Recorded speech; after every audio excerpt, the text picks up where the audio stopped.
Welcome to Season 6 of the Stories in the Cemetery podcast.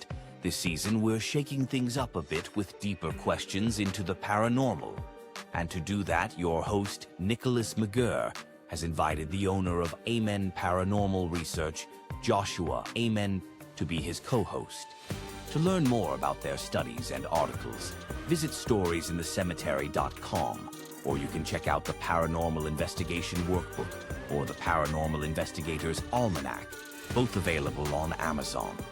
Stories in the Cemetery takes you ghost hunting in Charleston, South Carolina, and reveals his findings from those investigations here on the Stories in the Cemetery podcast.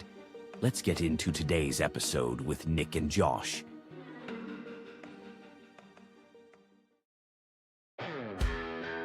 Hey bearded ghost hunters, are you taking care of your beard with all natural products? The Magnanimous Beard Superstore has everything you need from beard oils, shampoos, beard butter, beard balm, and so much more. You can have any of their products scented with one of their amazing 45 scents. Head over to www.yourbeardsuperstore.com and use code GHOST at checkout to receive $5 off your order. Both Nick and Josh use these products daily, and our beards look and feel great and smell great too. Head over to yourbeardsuperstore.com and use code GHOST for your discount on these magnanimous products. You won't be disappointed.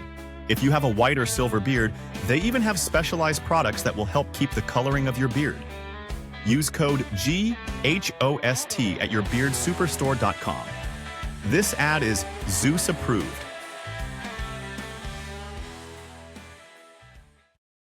So, welcome to episode 76, everybody. It is our last episode of the year. Josh, we remain consistent by being bi-weekly, and sometimes we even went weekly this past year, man. So, thank you. Like, how about that shit? Like, that's the first time ever for Stories in the Cemetery. So we've got a lot to talk about with this episode, but we first thought we would go through a recap of some of the things, but I guess some quick show notes. Josh and I have been going through some massive life changes in this past year. Holy shit, brother. So Josh, like what's changed in your life for 2025? Like what's going on with you? Let's see. We got, I started the tours. Nice. So the paranormal scavenger hunts. I had a baby. He's now 6 months old. Holy shit. Dude is huge, everybody. You have no idea how Yeah. big this baby is. He's giant. my 20 pound 6 month old. Oh my God. Yeah, and he's just doing all sorts of stuff. I'm up for another promotion at work, so that's Nice. gonna change a lot of things.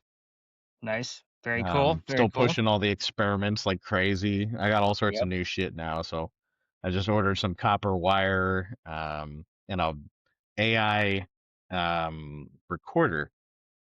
Oh, like a plot Yeah. note kind of style? Pretty much, yeah. So I just got one of those on Cyber Monday deal. Nice, nice. So folks, we're actually almost caught up to like your timeline. So because of all these crazy life changes that Josh and I have been going through, like we took a break from recording. So we're pretty close to, where we are in real time when you guys actually hear this. So I guess as far as my life changes, tourism has taken a massive dive in the Charleston area. So I made the decision to move to Pittsburgh, Pennsylvania. So I went from beaches to fucking snow. Like, it's been crazy. There is snow on the ground right now outside where I'm staying. Like, I mean, don't get me wrong, folks. I'm from the north. I know cold and snow. I grew up with it, but it's been 15 years since I've been in the north in the winter time. So, man, it's crazy. So I moved I to have the beard Pittsburgh. to match. I know. So if I go further north, I'll need a red suit. Everybody, this is a Christmas episode, so we will be discussing Mr. Odin today. So we'll get into that. But I did, however, take a day job. So pretty cool job actually. So I'm pretty happy with the decision that I made. It's actually a lot of fun. I get to learn a lot of shit. So, but taking that day job allows me to keep Stories in the Cemetery alive because I can still do paranormal events in the wintertime. Hopefully, I'll get some locations soon come January. So make sure you're watching storiesinthecemetery.com. You can sign up for an email list so that way you can get notified when I have one venue for cold weather. And then, of course, I'll be running a tour on the weekends in the warmer months. I'll start that in April. We'll do that through Halloween. And then starting November 1st of 2026, I'll go back to inside venues and kind of take things from there. So hopefully I get some really cool spots. So if you're in the Yeah. Pittsburgh area, obviously let me take you ghost hunting. Let me show you a few new methods, and we'll talk shop a little bit. It'll be really, really cool. So pretty excited about that. Damn. This You just gotta cold learn to weather. use the mute button. Ah, Gotta learn to use the mute button like I do. it's actually easier to just cut it, just get it out. Especially when I'm the only one speaking, or if you're the only one talking, it's easier literally Yeah. just to cut that edit out. But getting back to, I guess, some life changes, like I haven't worked for anyone for quite some time because I actually decided to go full time with paranormal stuff 6 years ago. But lo and behold, here I am. Got a really cool job. Like I said, I'm pretty happy with it, and hopefully we can keep Stories in the Cemetery alive like forever, and you guys can help us out. So, Josh, let's talk about Patreon real quick before we get into the recap of the year. So let's get back to Yeah. Patreon. So, and then I know we also talked about putting up a donation link, possibly on the website for Yep, anybody we that sure did. wants to help out and kind of help Stories in the Cemetery stay alive and kind of keep up to date. So I'm sure Nick will have that up on the website by the time this episode comes out. Yep, for But sure.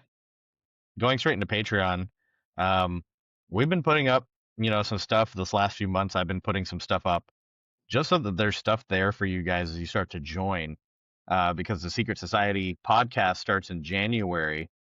So I've been posting photos of evidence and little stories to go along with it, so you guys kind of get to see some of the stuff that Nick and I do, Right. the evidence we capture, some of the stories from what we encounter. So as you start to join, there's already content there for you, and that's accessible to everybody on all tiers. We have a $5, a $10, and a $15 tier.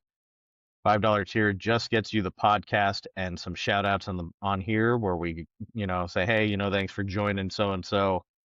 $10 tier gets you some merch plus all of the $5 tier, and the $15 tier gets you the Secret Society access to us. So you get to join the SITSI Secret Society where you're able to talk to us in a group chat and you're able to make suggestions. We take your suggestions into the actual season. So we possibly end up making a episode or even taking your idea to make a next season for the side podcast on the Patreon. So you guys get a lot of really cool stuff when you get that top tier. I recommend it. It's only $15. And then Nick and I are looking at making a bottom tier for $1, just for regular episodes for no ads. So if you Yeah, guys want to so listen to the podcast ad free and you think that's a great idea, let us know. Like, please leave some comments or hit us up on socials so that we know that that's something we need to get going. So we can get that up and running on the podcast. So we'll probably we might backlog season 6 to it, but we might just start it off fresh from season 7 as ad free on the Patreon. yeah, and I think backlogging it at least through season, up from season 6 on might actually be a good idea. So, good point. And that does, it helps keep Stories in the Cemetery alive. And don't get me wrong, we love our sponsors. I mean, Magnanimous Beard Products has like treated us very, very well. Yeah. And I was gonna wear, the merch today, but it's fucking cold. I needed a sweatshirt today, and I don't have a Magnanimous Beard sweatshirt. So Ronnie, if you're listening, I need a sweatshirt, brother. So Ronnie is the owner of Magnanimous Beards, and they make some awesome products. So it seems like a lot of the listeners here are actually using our code Ghost. So we appreciate that. That's huge for keeping both the Magnanimous Beard products alive and Stories in the Cemetery alive in some of these weird fucking times that we're going through right now, for a small business is a very, very big deal. So it's appreciated on both Yeah. our parts. So I will say that on behalf of Ronnie, owner of Magnanimous Beard, and I'm sure he won't mind one bit. But if you're watching a video, you could see the Magnanimous Beard that's going on with our screens here. It's great products, guys. So Josh, I say we recap about like what the hell have we done this year? Like what's been so different? So let me get up to that screen here. I don't know, can I share a screen from a different tab? That would be like fantastic. That would be insane. I would love to see if that's something that actually works. We're gonna find out. Um, nope, can't share it from where I'm at because it's under a different tab. So, Got it. so I'm just gonna bring it up on my end, and we can just kind of talk through. And I'm gonna use our shared document if you want to follow along. Completely up to you. Um, Yeah, so I'm already on it. so let me bring that up for myself here. And Yeah. as far as the episodes, I mean, this is the last episode of the year, so 76. So I think the majority, and I love to look at it in this fashion because it really tells me like what we should be doing for the next season, which we've already started planning. But we did start off. I mean, I categorized it, so there was a lot of theories and studies that we went over.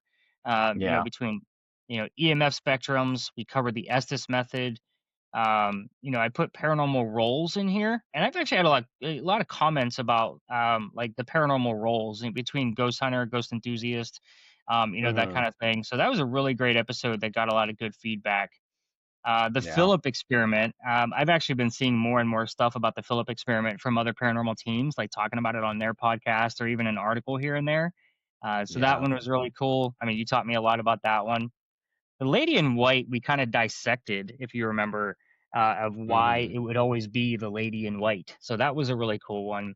And of course, we talked about the SITC scoring system. So, guys, if you're not really sure what that is, I'll just say SITC stands for Stories in the Cemetery. So that's been actually doing really well this year. We're starting to get some feedback from that from socials like Instagram. Like, there's been a lot of people talking about the SITC scoring system. Um, Pushing the system or pushing the paranormal into an actual science instead of just a pseudoscience, like that's been a big deal.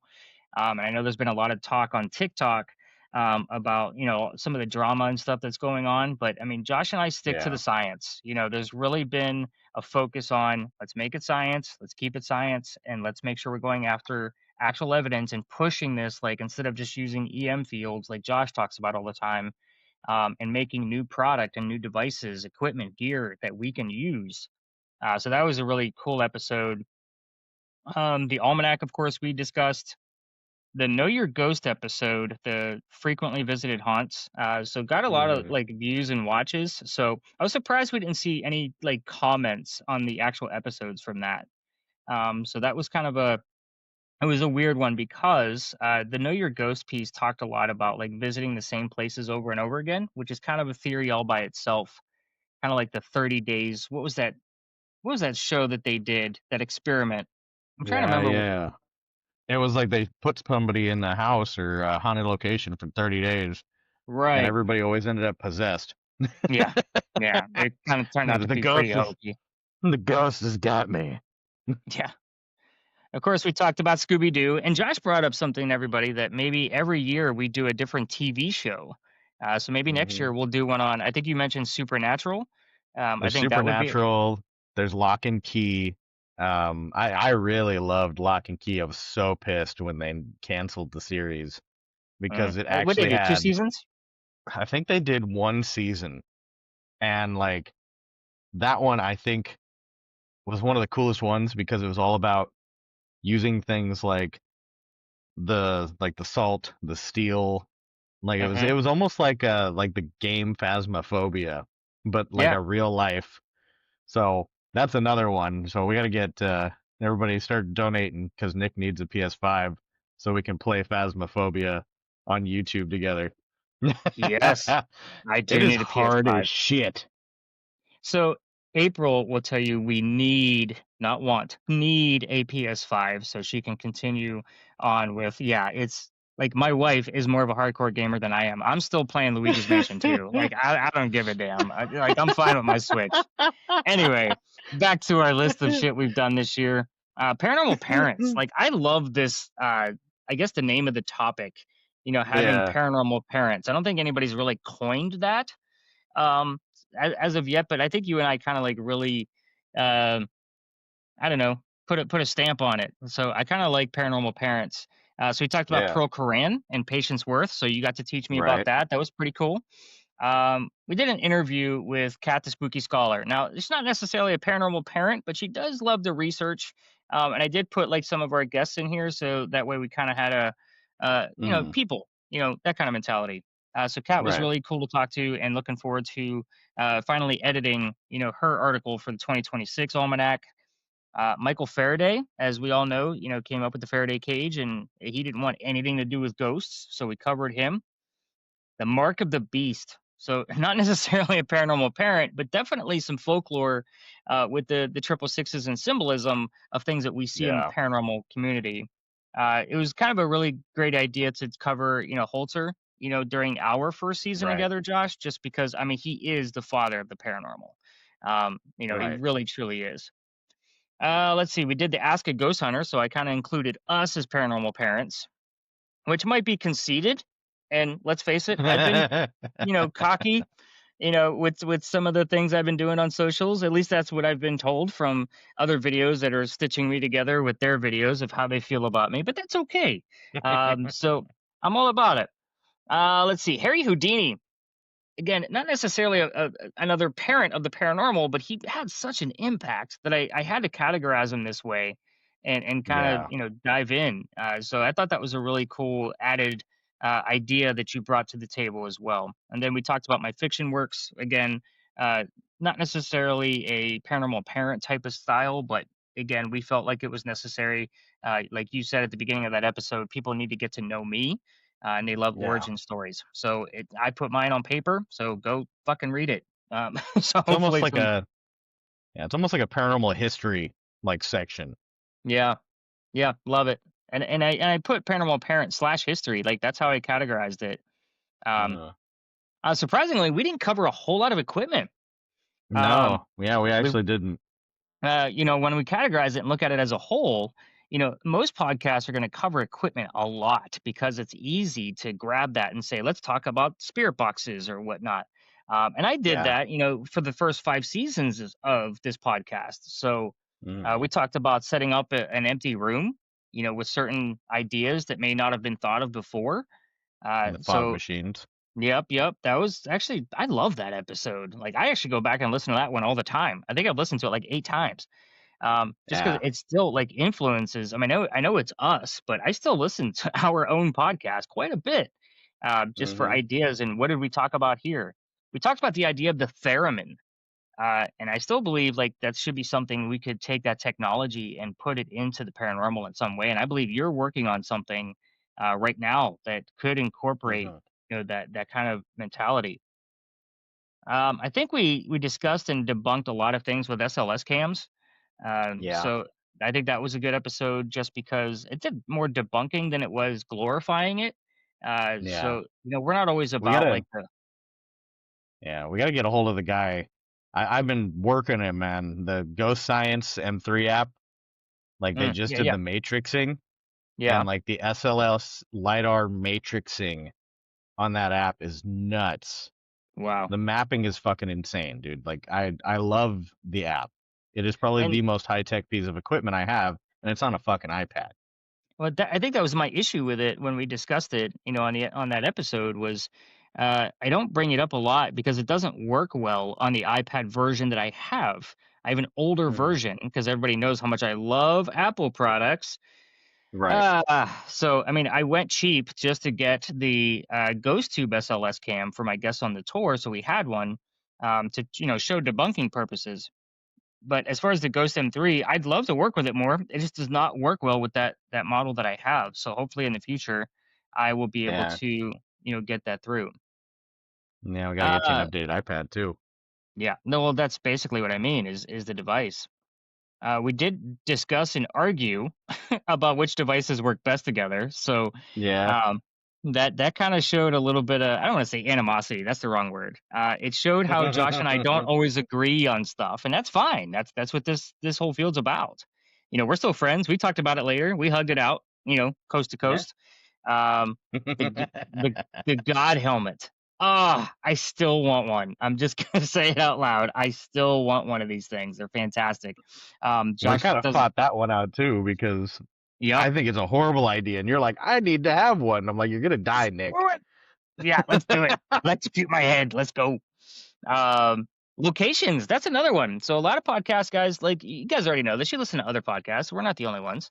They talk about locations a lot. They're and it's all the bucket listed locations. But Josh and I Yeah. only discussed two, and I think that they were really just in passing.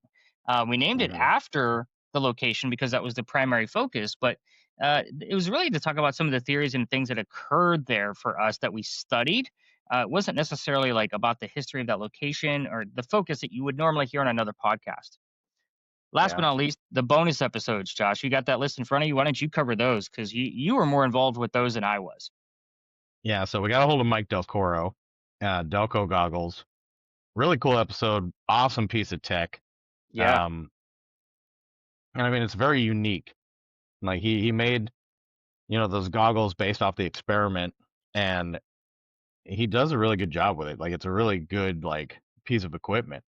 sure. Um, Barry Fitzgerald, that was an amazing interview. It was a really cool episode. Like Barry and I share the same theories on a lot of stuff, but then took it completely different directions. So really loved talking to him, interviewing him, talking about the whole thing with like iron and how that works, and Mhm. it almost kind of goes into like the lore for ghosts. They're afraid of Yeah, salt and iron. right, right. But we Supernatural. talked about that. Yeah, we talked about that with our UV light theories. We talked to my brother, Paul, who works in an aeronautics field and has like an engineering background.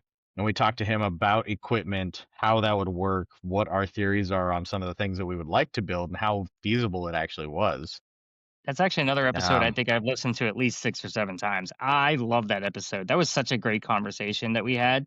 And what I loved about it is your brother isn't like totally on board with some of yeah, the things that we discuss, but for him to bring the science into things like back, like, oh, that could actually work, or it could work, but it's going to cost you $8 billion.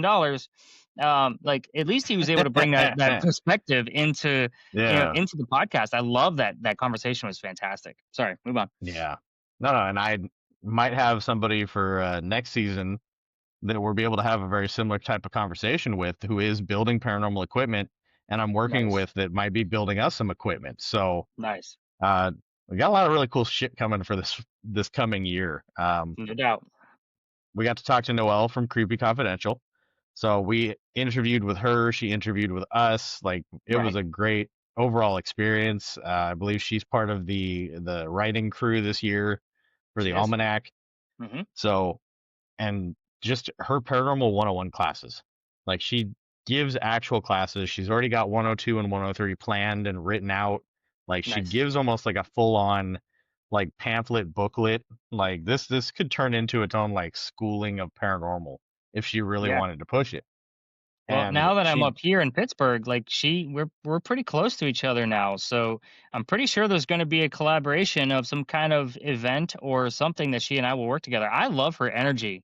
yeah, We get, you and I are pretty passionate and excited about stuff, but I mean, I think she matches that pretty well. Like I love talking to her. She was great.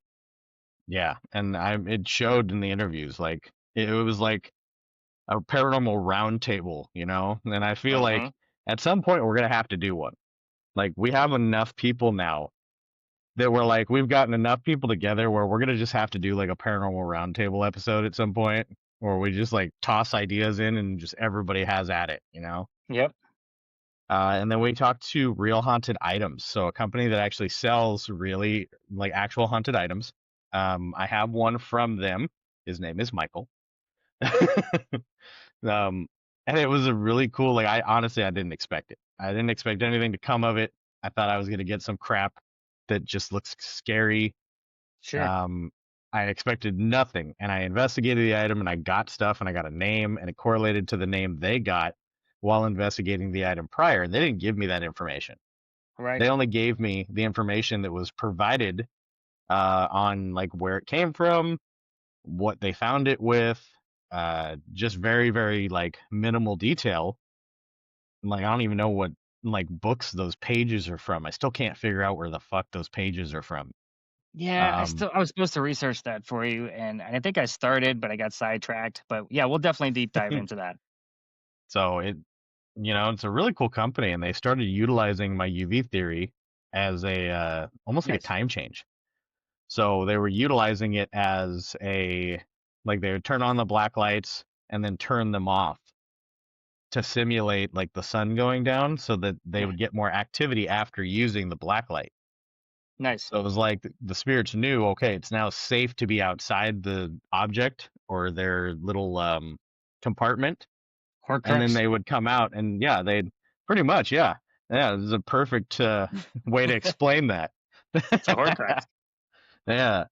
So they'd come out of the Horcrux and like kind of play around and have like some free roam time, and they got better activity doing it that way. So I was really, Nice. really surprised to hear somebody utilizing my theory in such a unique fashion. Who else did we talk to? Was that it? I think that was everybody we talked to. You added somebody in somewhere, didn't you? Kat. Oh yeah, Yeah, we Cat the talked to Spooky Kat. Spot. Right. Yeah, Right. you included her in Paranormal Parents. So, and talking to Kat was another really cool, like the way she deals with the paranormal is much more researcher side than Yeah. anything else. And A very broad her, spectrum coming out of her. yeah, yeah, and she was really good about like almost coming up with like guidelines on Yeah. like how to I can't think of the word, kind of how to Okay. act, how to be in the field properly, Yeah. Mm-hmm. Yeah. respectful, like And she did that article about, cemeteries and graveyards, but it really yeah, goes towards, the paranormal field in general. When you're out in the field, and it's not just yeah, towards the dead, it's towards the living. So, I mean, etiquette. respect for each That's the other. word I was Right. looking for. Bingo. Sorry. I'm sorry. I lost that. I was kind of like, what word is he after? I know this word. Paranormal etiquette. Paranormal etiquette. So, folks, that's been 2026 in a nutshell. So, hopefully, I mean, we're going to have double the amount of episodes coming up for 2026. So, Hmm. I mean, we'll do a quicker recap next year. But again, we want you to go back and listen in case there was something in there you missed. But we also put in those watch parties. And wow, TikTok is blowing up right now on my phone. Sorry. I'm using my phone as my camera, everybody. So I don't know why I connected, but I actually had a better picture, so I kept going with it. But at any rate, back to what we're doing for 2026. I mean, we're going to be recording like Mad Men. Will be weekly, Uh-huh. and this isn't scripted. It's just research. So you get a regular conversation. That's the beauty of the way this podcast has always worked. I don't script anything.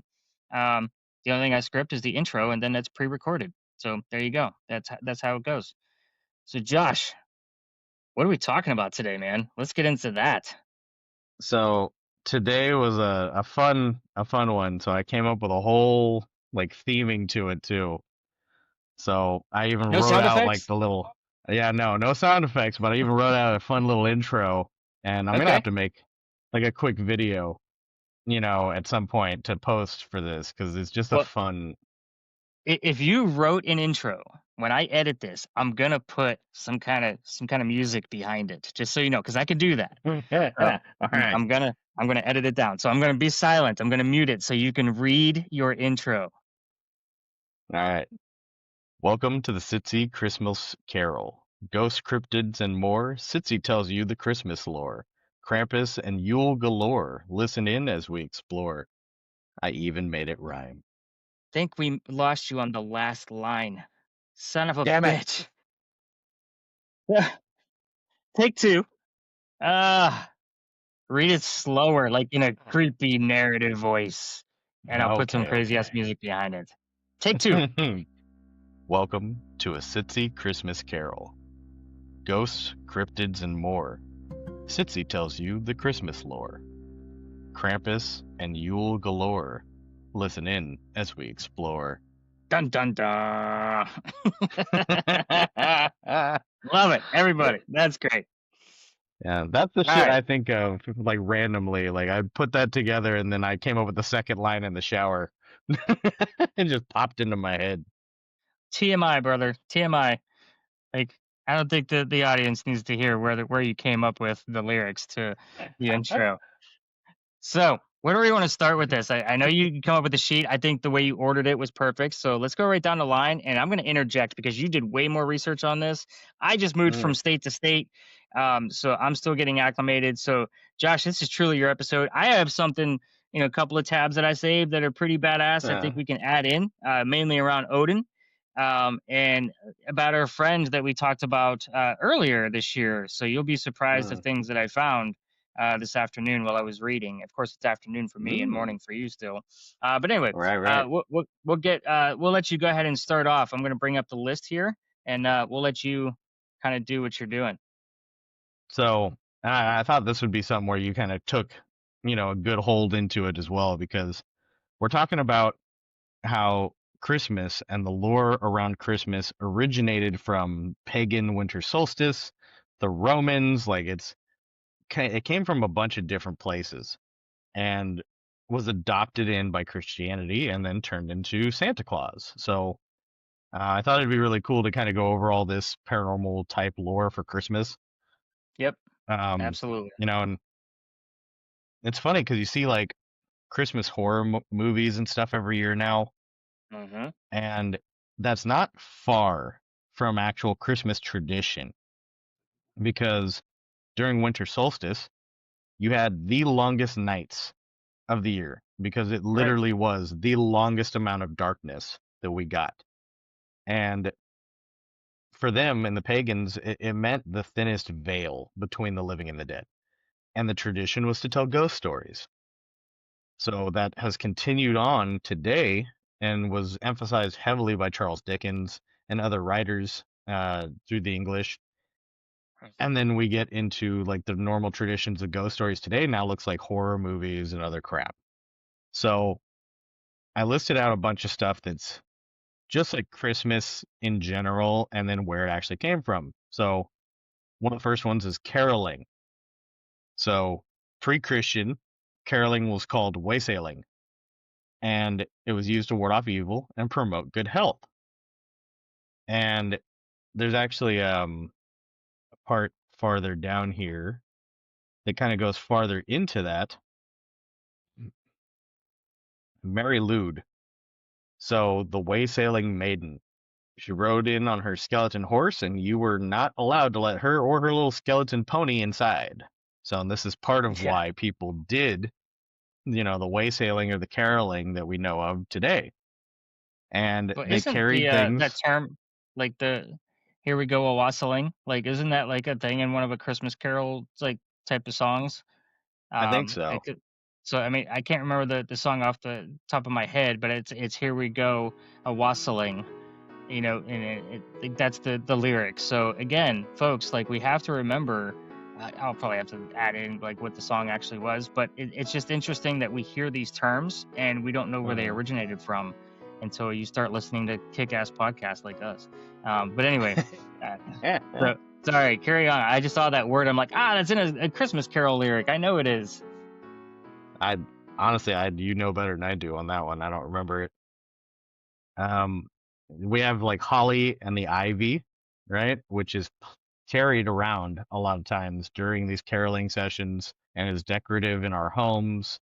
And it's a plant personification of pagan deities to ward off evil. So apparently there was a lot of evil they needed to ward because there's a lot of evil warding in all of the lore. So But as we sidebar, the said, song is called "Here We Go a Wassailing." Like that's the name of ah, the song. Yeah. okay, okay, okay. Nick has found exactly what we needed. Yep. Yep. Maybe that'll be the So music I put behind your intro. nice. I love it. So then A we darker get version. into, yeah, there you go. We're doing find a metal version. Yeah, that'd be badass, right? So then we get into the Romans, Mm, and they here we had a go. holiday called Saturnalia. Now, Saturnalia was a holiday about gift giving, and they had mistletoe decorating, and the mistletoe is actually a sign for Saturn. It was used in like um again, I can't think of the damn word, but it was used to show for Saturn. And he was god of agriculture, harvest, and time. Time is in the clock, not the plant. So, you kind of start to see all these things. They're like, wait a minute, like we give gifts on Christmas. That we got that from the Romans. We go caroling, that came from the pagans. The decorations are a combination between the Romans and the pagans. Right? Then we get into things like Santa. Where did Santa come from? Well, he had a connection to Odin and the Wild Hunt. But most people might not know this. The modern Santa that we know today, white beard, red suit, holly jolly, was a Coca-Cola creation. So the old Coca-Cola commercials where Santa's having a glass Coke bottle with the penguins and the polar bears, that is all Coca-Cola's doing. They are the ones that created the modern day Santa that we all see. Yeah, and they did it as a marketing ploy. That's why the can is still red and white. So, Mm-hmm. yep. So that's So, been, kind of one of the theories of where Santa came from. And from everything I've read about, and this has been historical, not just when we did research for this, but I mean, because really nobody truly knows where Santa came from. But there's a million different right. origins of Santa. Oh, yeah. And I'm trying to get into the damn file where I found something new about him. And Oh, it okay. was, yeah, and it was fantastic, but I think we're not quite there yet. So sorry, you keep talking because I'm still trying to find that damn file. Yeah. It was a website. So, some of the other older references for Santa are Saint Nick, patron saint of children, prostitutes, and the poor. The Because you got to have a prostitutes. wide variety. Yeah, you got to Of have a course. wide variety when you're a patron saint. Okay, I you know, got to get right? everybody. That's all three categories. All right, children, prostitutes, and the poor. Wow. So but some say that his lore comes directly from Odin and the Wild Hunt from Norse mythos. So hearing hoofbeats and odd noises, through the air and on your roof, is it Santa or was it the Wild Hunt? So Odin was the leader of this fierce group of hunters, and they galloped across the sky on their mighty steeds. Odin had a 8-hoofed horse. Santa had 8 reindeer. Right. I thought So that was quite interesting when I came across that in your notes. I was like, oh, that's yeah. that's quite interesting indeed. So what happens if had Odin come down your chimney instead of Santa? Well, he did give gifts to some people, or he captured you, or he killed you, or you were just stuck joining the Wild Hunt forever. Right? So, and The- as they rode across the sky, cold weather, harsh climate came with them. Sound familiar? Snow and ice. Right? So, yeah, Very, and so very fascinating Odin, stuff. yeah, and Odin was referenced as the Yule Father, and he had a long white beard. So there's a lot of correlation between him and our modern day Santa.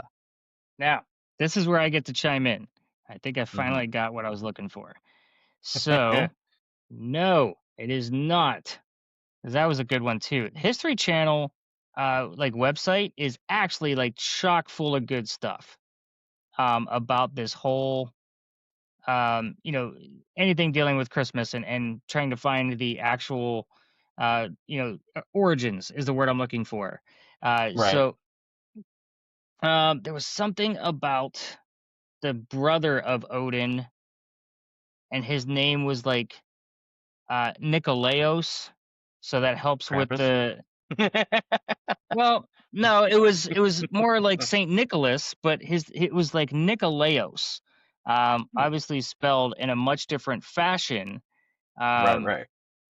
so I mean, it was just a fantastic, and I saved it, but I can't find where it actually came from. Like as far as But I did find that there were plenty. So the story goes with this Nikolaos, by the way, from what I read, was that he was trying to help somebody because they were poor and they didn't have enough money to pay off the dowry for the poor man's daughters to be married off. So this Nikolaos was sneaking like piles of gold into this poor man's house. And on the third night, the final night that he was putting gold in his house, because he was basically just chucking it in the fucking window. Um, the poor Have man some gold. actually, I know, right? Like breaking stuff. But basically, the poor man discovered him and like out in on his property outside his home. And Nikolaos made him promise that he would never tell anybody where he got the gold from, and that it was Nikolaos that actually did it. So it Hmm. was almost like that kind of helps, like with I guess the lore of you never get to see Santa.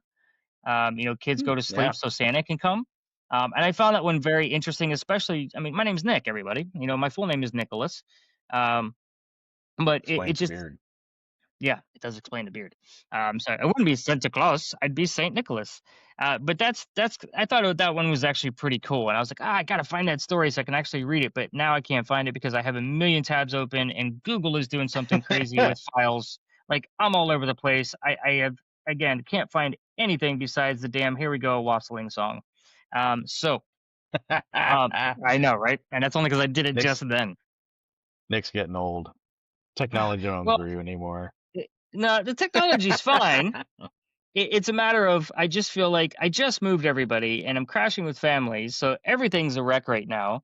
And it's just the Yeah. same thing with my Google, like all my saved documents and files and all that stuff. Like it's just who knows? It's in storage somewhere, just kind of like the rest of my stuff. So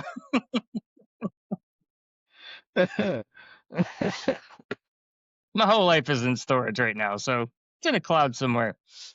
But yeah, Oh that one was Lord. really cool. So I was fast. I was like, oh, Odin, I can dive into that one real quick because there's some cool shit about, and there was stuff that I already knew about him.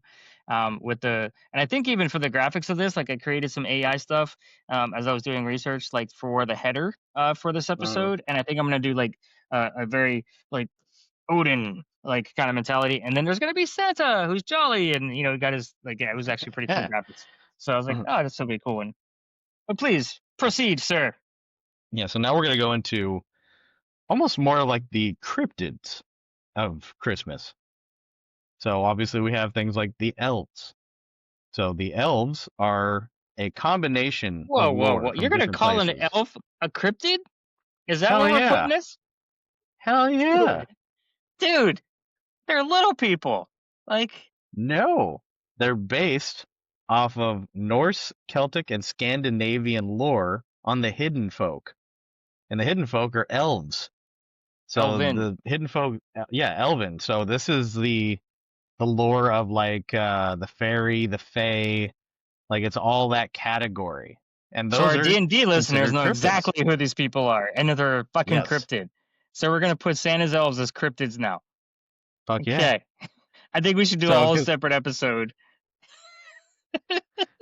well honestly Cryptid if you want to elves. make it if you want to make the elves just little people, then there's an issue, okay? Cuz Santa's like in the middle of making his jolly toy making slaves, okay? Yeah. Okay. So no need to fear the unionization will be here, okay? But they're volunteers, I'm sure. They Hmm. I don't know. Likely story, Nicholas. Likely Like the story. story. Cryptid elves. Let's go. Yeah. My version makes it as he's enslaved creatures. You're saying he's enslaved little people, okay? You're. All right, so please proceed with your cryptid elven. But I thought that was a really interesting, like, part of it is they basically took different aspects from all three, right? The Norse, the Celtic, and the Scandinavian, and they went from this feared hidden folk, that as they called them, into these jolly little toy makers. So, it, if you go back and you dive into like the Fae and the hidden folk and like the lore behind all that, it's really interesting. There's a lot to it. Um, they were supposed to be good at tinkering in like North Missos and being able to do stuff like that. You have like elves in different stories around the world, with the cobblers and everything else, and they were all very handy. But Hmm. then you have like the whole like Fey hidden folk lore where they're mischievous and they don't lie. They can't lie to you, but then they twist their words so that they can get away with things. And um, they're big on parties and happy and joyful, but there's a dark side to it because once you start the party with them, it never ends until you die. So Or you can just drop sugar and they have to count every granule. yeah, so Isn't there's that a like lot of one of really the myths? cool. Yeah, there's a lot of lore, that goes all over the board with like the elves, fey folk, hidden folk, like that Mm-hmm. whole topic category.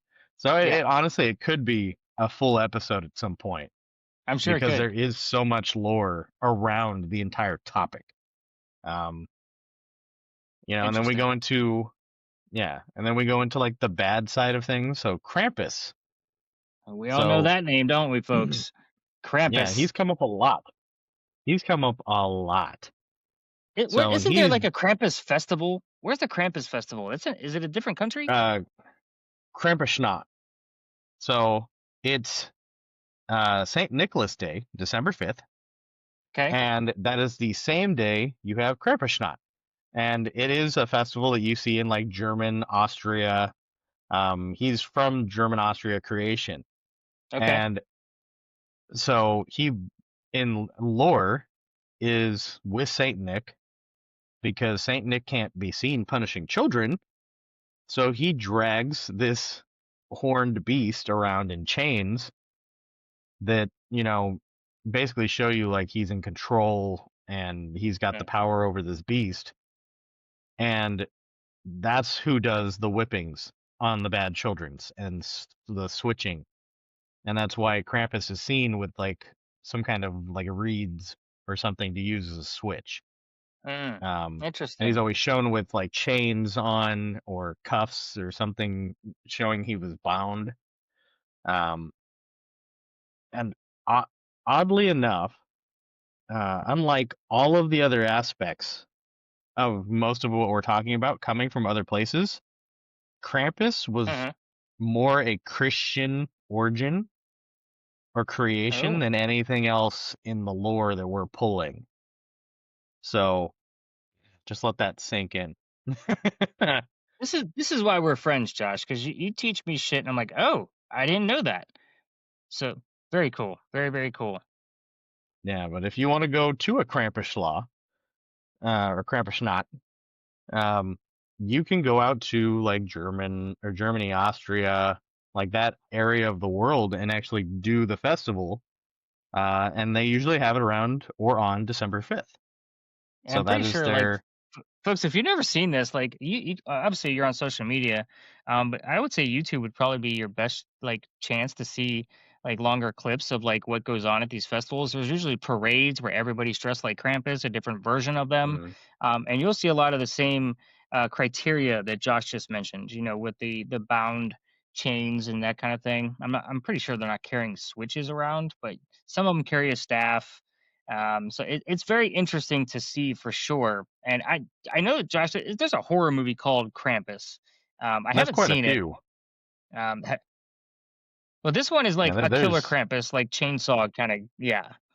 yeah, there's a lot of them. There's probably a dozen or so Krampus type horror films, and he's become a very popular character in like the horror community because that's who they utilize most of the time for the Christmas scary movies.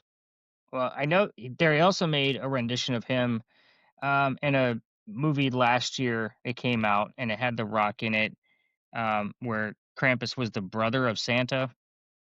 Yes, So so yeah. that's part of like that's like newer like Yeah. lore that's kind of come around as they've Hmm. created new stories to try and explain this in better terms. Of course. Um, Add the drama. because obviously, using the Christian story where, Saint Nick just drags around this beast to beat children doesn't sound nice.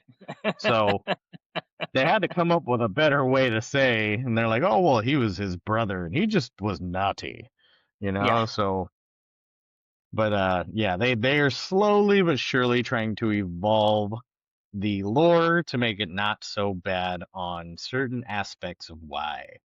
sure. Uh, yeah. So and then there's so many other like random things that came from, a lot of our Christmas lore. So witches are not considered something you would think as Christmas time, but there were Right. multiple witches, multiple, and one of the biggest ones that I wanted to really focus in on is after Yule, which is their Hmm. Christmas holiday for the pagans.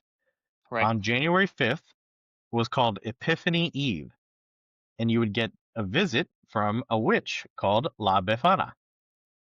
Now she's Italian, Russian, and Eastern European lore, Okay. and she would hand out candy to good children, and she'd give onions and coal to the naughty. Starting to sound familiar. Yeah, a little Now bit. you could tell who was who because she'd be covered in soot because she went up and down chimneys. Wow. So you get more and more of the Santa lore coming Right. from now witches. Right. That's So wild, man. yeah, that's where you get the coal in the chimneys. So uh, going in a little farther here, we also have the 12 Yule lads and Yule cat.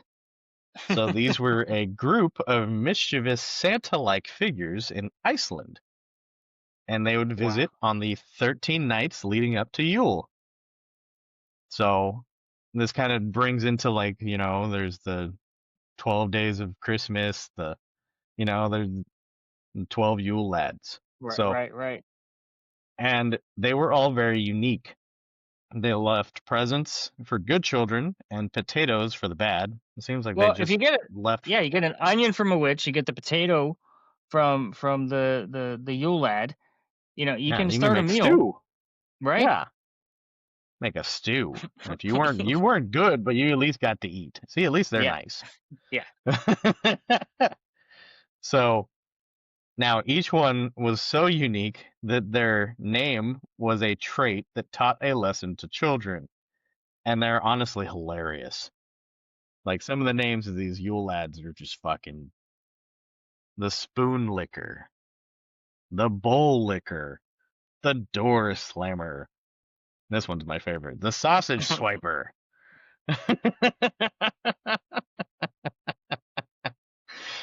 It's just so bad.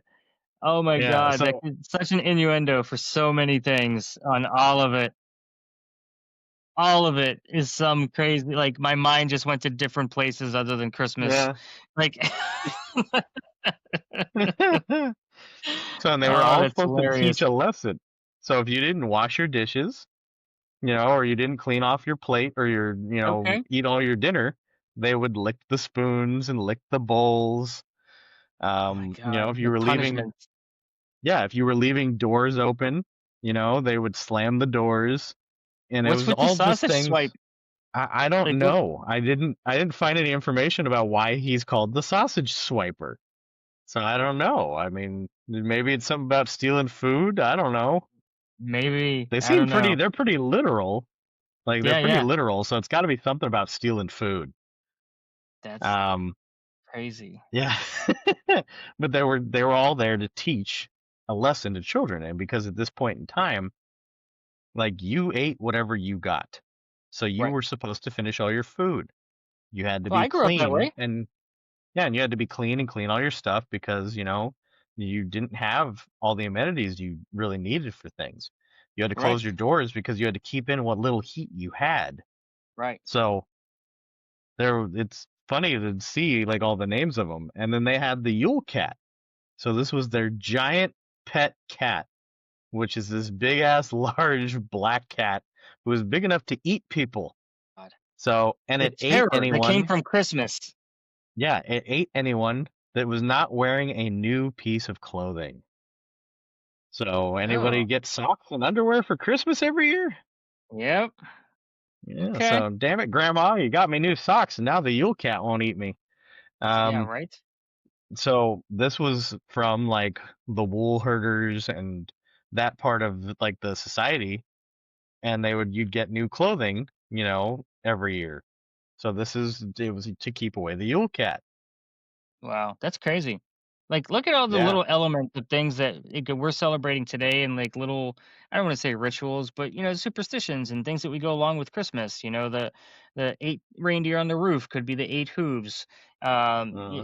The soot on the witch's foot, because she went up and down the chimney. Like, it's just wild to me. Like, all of these things came from different parts of the world, and we've Americanized it so much that now Yeah. we have our own separate Santa lore, and then now Black Friday is becoming somewhat of a myth these days too. Um, because Yeah. it's going away because of online shopping and it's getting better and better each year. But at the same Hmm. time, like, my grandkids won't know what a Black Friday looks like. It'll be tales No. of old. You know what I mean? So Yeah, they won't know about grandmas punching each other for TVs. yeah, right. I mean that's it's wild that I've worked a lot of Black Fridays in retail where it got nasty fast with these some of these Oh, folks yeah. fighting over shit.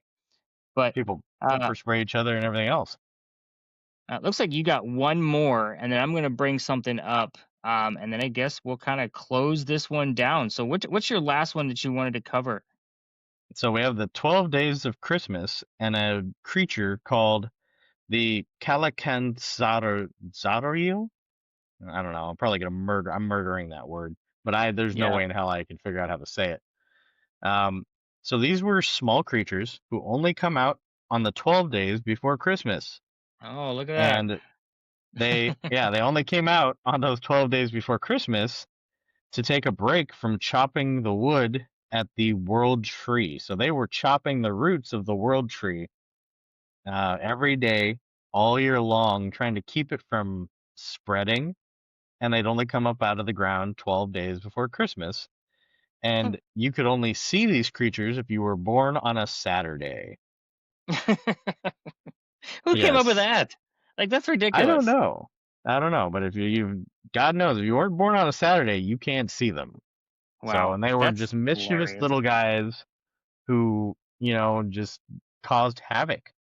So, and they were even chopping at the world tree, they were just little creatures causing havoc, you know? So, no matter Wow. what aspect of their lore, that's all they were, is just little, like, gremlins, basically. Wow. That's again, all of the stuff that you explained. Obviously I read your notes, but hearing the explanation and then piecing together all of the little things in my brain, like how many more things from Christmas time that we celebrate and we have to do these things or that kind of mentality, why we eat certain foods or whatever. I know that there's a legend about the Christmas ham. And that's only because the only animal that you could actually hunt and find in the wintertime would have been a boar.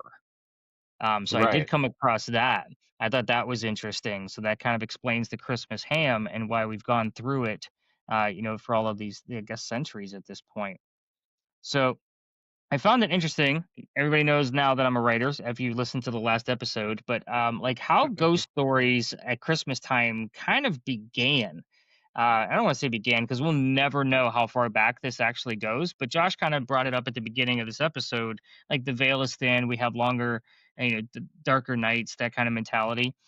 So we'll never know how far back this actually goes. And of course, we all know the story of Charles Dickens' A Christmas Carol. Where it actually has Hmm. ghosts in it. And I actually have a copy of it, leather bound. It's small, like a pocket size. I usually read it every year, but right now it's packed in storage, so I can't read it. But I did find it very interesting that our good friend Sir Arthur Conan Doyle, who we've talked about in previous episodes, actually used to publish a short story for Christmas, ghost story, every year. So I found that like super duper interesting, that was a kind of a ritual for him that he would always write a ghost story. And I began reading one before we started recording this, folks, but I didn't get a chance to finish it. I know I said short story, but a short story back then in his times, 1880s, 1890s or so, is still going to be roughly close to like 40 pages, like in a normal paperback book today. So I Oh, began wow. reading it online, and it was actually called Selecting a Ghost. So of course that's the first one I went after because of the title of it. Um, so very interesting, and I'm gonna actually put a link in the show notes. There's a couple of books that you can buy through Amazon, and even the free version, like PDF online version, where you can actually read the like how ghost stories were told back in the 1800s. But I also found it fascinating that the reason we don't know how far back it goes is because we don't have the written documentation of it, and it didn't truly become like a well-known, like, oh my God, that's so cool, where it was actually spread around the world until the Industrial Revolution, when the printing press actually came about. So Huh. it's very interesting because I've listened to a lot of podcasts in the past. Obviously, I listen to a lot of ghost and paranormal type of things, and every year, most of them normally do something about, ghost stories at Christmas time, and everybody always thinks it's kind of a weird thing. But I mean, I was giving ghost tours in Charleston, with the interactive ghost hunting experience. And people love that stuff the week of Christmas. I mean, Yeah. even leading up to the holiday. Even living in Charleston, where you would think that something like that would be considered sacrilegious, just because it is the holy city. I stayed open just because I would get those folks that are, still, wanting to go and hear different tales and ghost tales, and they want to know more about what I'm finding. Like it's very interesting, like how the general population starts to look at things a little bit more openly. So that was kind of a something else I wanted to bring to the table, is that most people these days, ghost stories, like, I come from a religious family. My mom doesn't want to hear ghost stories, around the holiday time. It's supposed to be a time of happiness, not scary, spooky stuff going on. And we think of October for that. But I think it's weird Right. how we've adapted, all of the things that Josh just talked about into one Americanized holiday where, we just go shopping. Yeah. It's Just tell her, fascinating to me.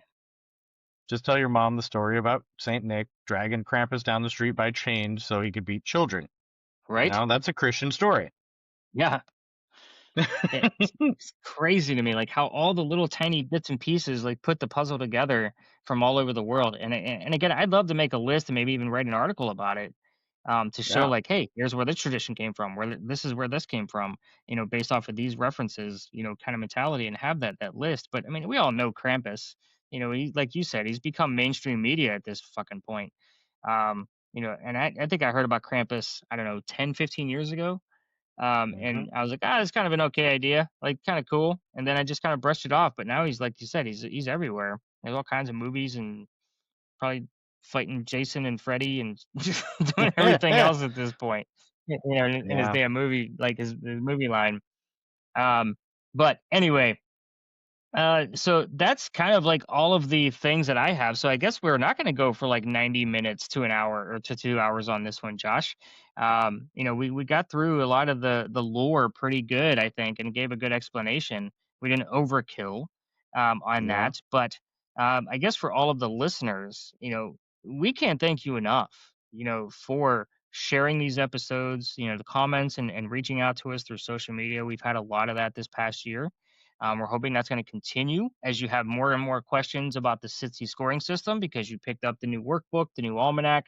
And I guess on that note, because of my big life change here, it is going to be delayed by 30 days. So we're going to launch the 2026 almanac and workbook in February of 2026. So just kind of giving me some time to acclimate to my new wintry, surroundings, and actually having a day job at this point, um, and getting, some more access to some of the places up here in Pittsburgh, so I can take you ghost hunting in some really cool locations. But back to you.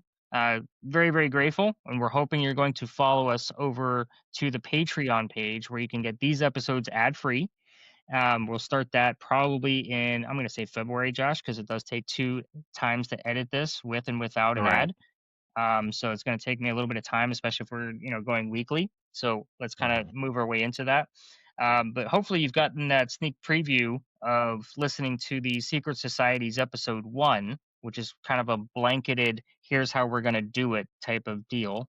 And Right. then we're going to really deep dive into this shit. And those will be ad free as well, because those are going to be paid for, through Patreon, you, the patron, if you want to listen in. So Josh, any holiday wishes or anything like that? Because this will launch just before Christmas. Yeah. And you know what? I wish everybody a great holiday, no matter which one you celebrate, because there's quite a few coming up. Sure. And, it is really, really cool to see how much growth we've had just in this year. Um, Right? being interviewed on different podcasts here and there between me and Nick. We've been on quite a few, and we're starting to see comments. Yeah. People commenting, "Oh yeah, I listen to Josh and Nick all the time. They're great." Like, Yep. just it was really like it was almost startling to see people commenting things like that. And we It's do nice this to have podcast. fans. Yeah, you do this podcast, and Nick and I just sit here and stare at each other and talk into the void, and you don't really think about all the people that might be listening to you, and it's surreal to actually have people acknowledge that. So it was a really nice feeling, and Yeah. we appreciate all of what you guys do. We appreciate all of the support we get from you guys, and I really hope that we put enough into the Patreon to really make it worth things for you guys. Because like I'm throwing things in there on a normal basis right now, trying to just get content, put together, so you guys have so much to go through when you Right. sign up, so I that mean, it's like a little exploration, where you put it aside, you gotta go back to it at some point. Like, I want to make sure you guys have a Rolodex of stuff to just mill through. Um, but I mean, Josh and I do so many projects, everybody, that we wanted to make sure we had a spot. I mean, we do the podcast. We're gonna have a secondary podcast. Obviously, the City scoring system evolves. We're both running paranormal events. In California, now Pennsylvania. We're doing a lot. The almanac, the workbook. Collaborating with other paranormal investigators and trying to stay out of the drama. And I know, mhm. like, some people would say, like, that's a bad excuse to use, is it's just drama. But I mean, Josh and I are really trying to deep dive into what can we do to make this field better. And it's about working with engineers that are going to make some product for us, and some equipment so we can test it out. We're testing out. Obviously, Josh is working with Ghost M3 to be able to get that app some great feedback, like what can be tweaked, like how does it work, and does it work perfectly? If it's so, let us help promote it.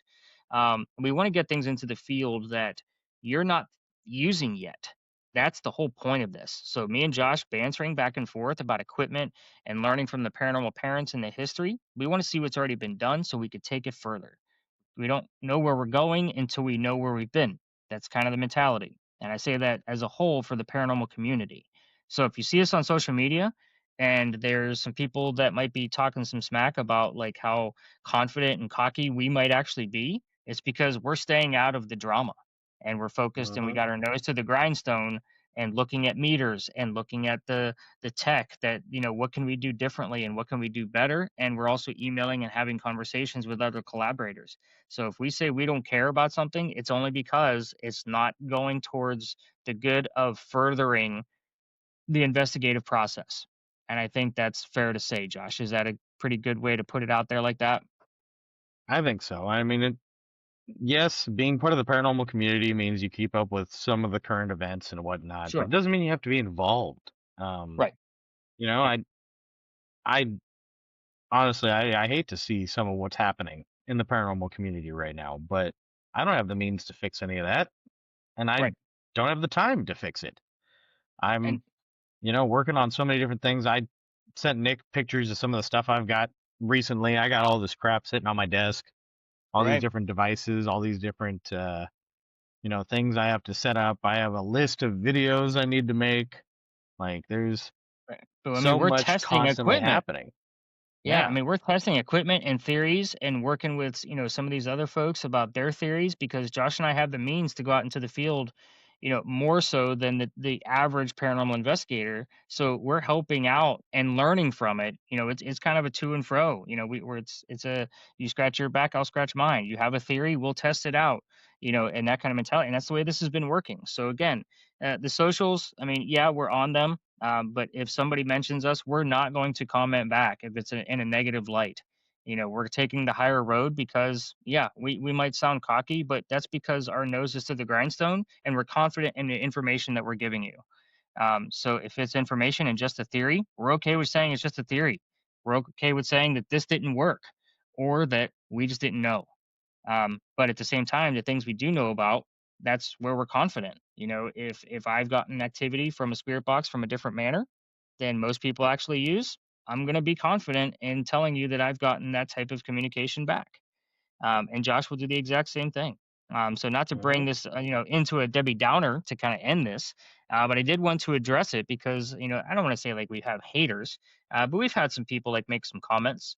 But we've also had those really good positive comments, like Josh said, of like, yeah, we listen to those guys a lot. We've taken advice from them. Their City scoring system like actually works. And Josh and I have been on, Josh, I think I counted between the two of us, we've been on 8 different podcasts this year. Oh And wow. I've also been in the news and in 2 magazines. So, um, yeah, there's been Wow. quite a bit of publicity for Stories in the Cemetery between the two of us. So, quite a bit. And we're reaching a broader audience every single day. So I'm keeping Yeah. an eye on the numbers. And again, we hope to see you guys over on Patreon. I also hope that you guys are having great holiday time. I know my family actually celebrates Christmas in January. So but my wife's family obviously is traditional. So we'll be celebrating on the 25th, which will be the first time that we've been with family during Christmas as a married couple. So that should be very, very Wow. interesting. So very excited about that. We just got to celebrate Thanksgiving in the exact same fashion.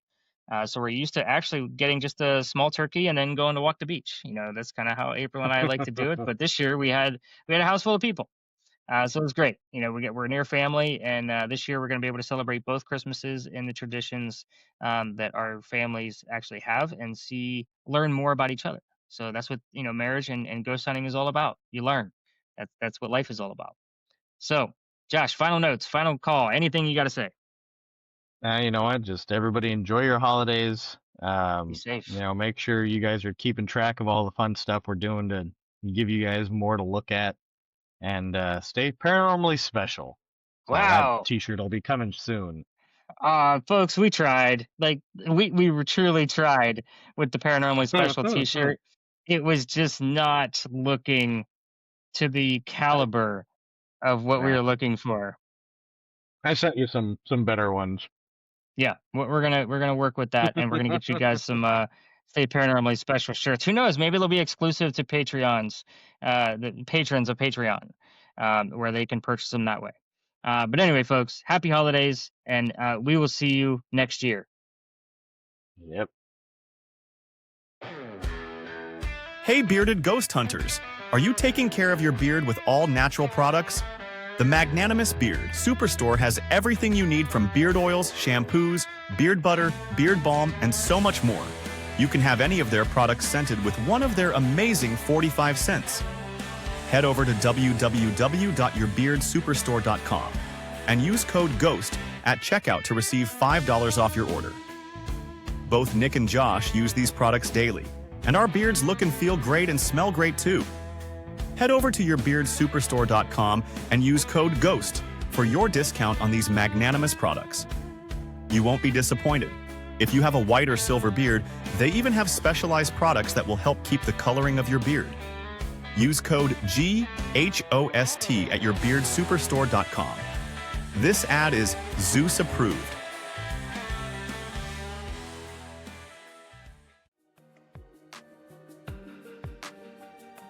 Thanks for listening to this episode of the Stories in the Cemetery podcast.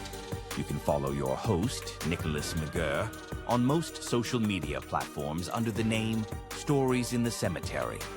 If you'd like to follow co-host Joshua Amen, you'll find him under the name AmenParanormalResearch. Be sure to check out the show notes for any links to specific articles written by your hosts and all the references used to create this episode. Happy hunting. We'll see you on the next episode of the Stories in the Cemetery podcast.